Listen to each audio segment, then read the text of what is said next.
On page 99 of Understanding the Book of Revelation as Cultural Literature is a narrative about Nero.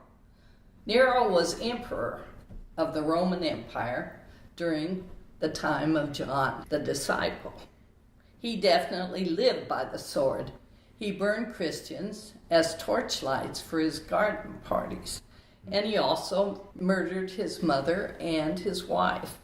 Eventually, the Roman Empire declared him a public enemy and ordered his head screwed into a torture device so that he could be beaten to death.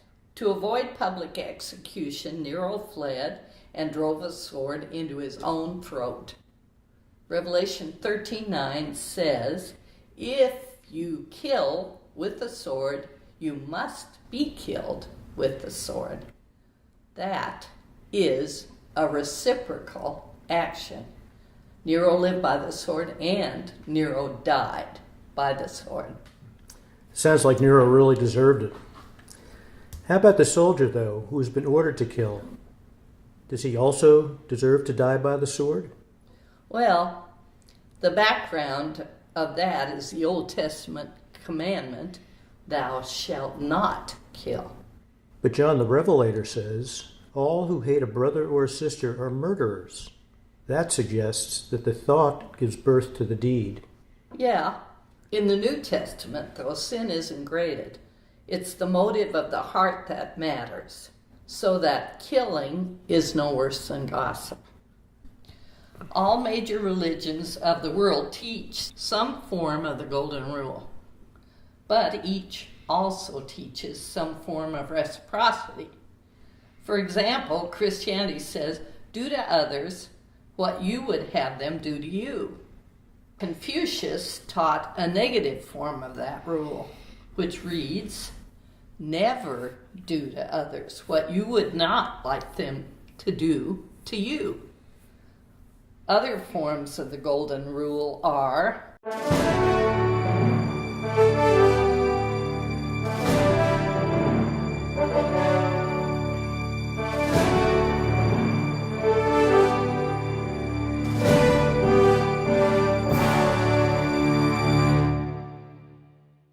If all major religions have some sort of golden rule, how does it affect us? I think it applies to all physical, emotional, mental, and spiritual relations with others, with everything. Well, I wonder if you've ever heard this version of the Golden Rule.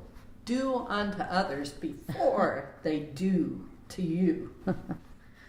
Is this the way the world operates? I think so, but I don't believe it should be that way. Well, if it shouldn't be that way, what does keep humanity from doing unto others as they would have others do unto them?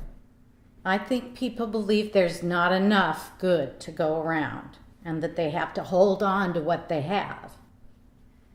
Well, I think that that's true too.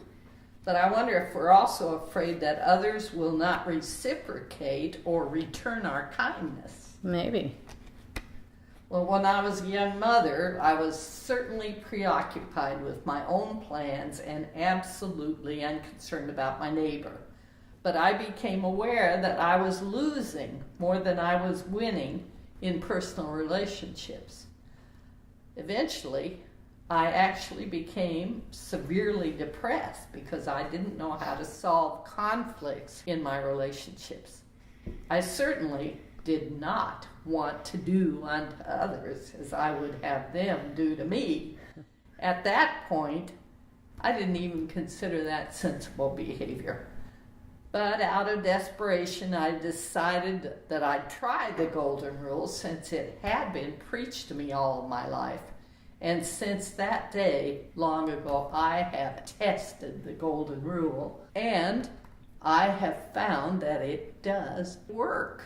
I do to others what I would have them do to me, and I don't do to others what I do not want them to do to me.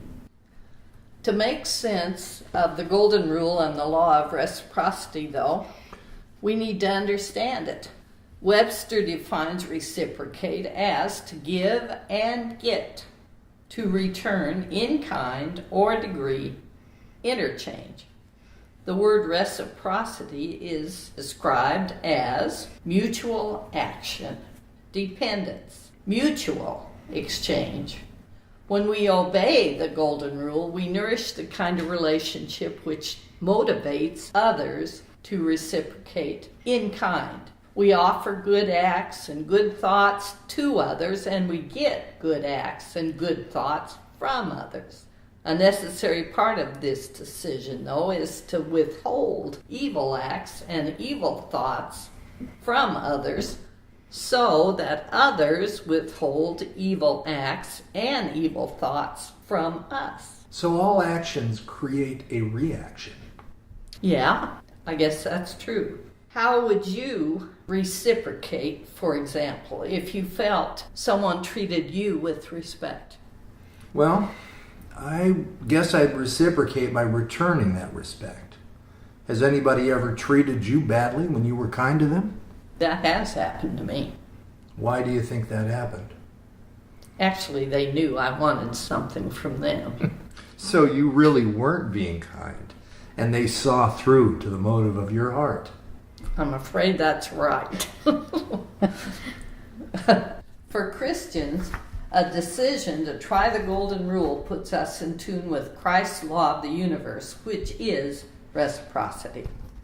This law, stated in Luke 6:38 of the Bible, reads, "Give and it will be given to you.